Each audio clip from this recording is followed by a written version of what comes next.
You know what I live for? The rush. The pulse racing, heart pounding, split second decisions that separate the bold from the timid. Ever since I was a kid, I knew I was different. I never played it safe. While others walked the path of caution, I ran headfirst into the unknown. Danger isn't something to be feared, it's something to be embraced.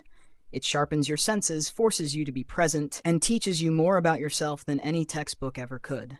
People spend their lives avoiding risk, but in doing so, they miss out on the most exhilarating experiences this world has to offer. Extreme sports, base jumping, free solo climbing, wingsuit flying aren't just hobbies, they are my way of life. Every time I step onto the edge of a cliff or prepare for a high speed descent, I feel alive in a way that ordinary people never will. They call me reckless, but I call them trapped. Trapped in their routines, in their comfort zones, in their fear. Fear is natural, but it's also a choice. Most people let it control them. I refuse. I don't silence my fear, I conquer it, mold it, turn it into fuel. And you know what? You can too. You don't have to live a dull, predictable life. You don't have to stay in the box society built for you. Step outside, take a leap.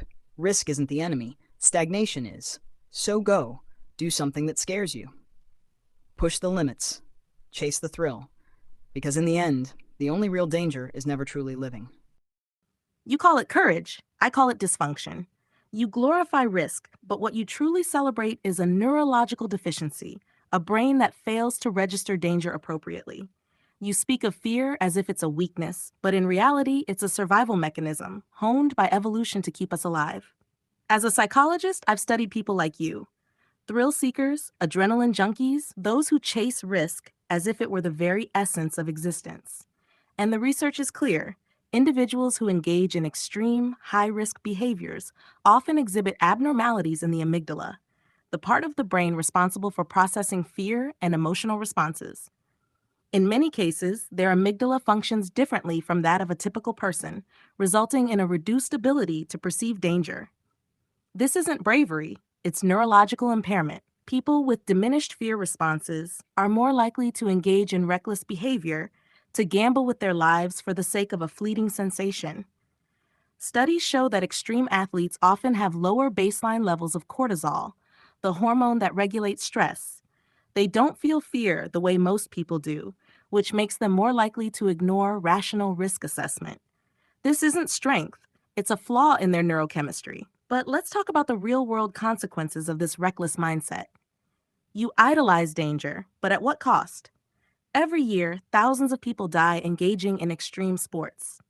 Base jumpers, for example, have a fatality rate of 1 in 2,300 jumps, a number that should be sobering, but to people like you, it's merely another statistic to challenge. The vast majority of society works hard to minimize risk, to protect themselves and their loved ones, while you actively seek out death-defying experiences, disregarding the impact your actions have on others. And let's not forget the burden placed on emergency responders, the medical system, and grieving families. When thrill seekers meet their inevitable accidents, it is paramedics, doctors, and loved ones who are left to pick up the pieces. What's more, many of these so-called adventurers don't have the foresight to plan for the worst, leaving their families with financial and emotional devastation.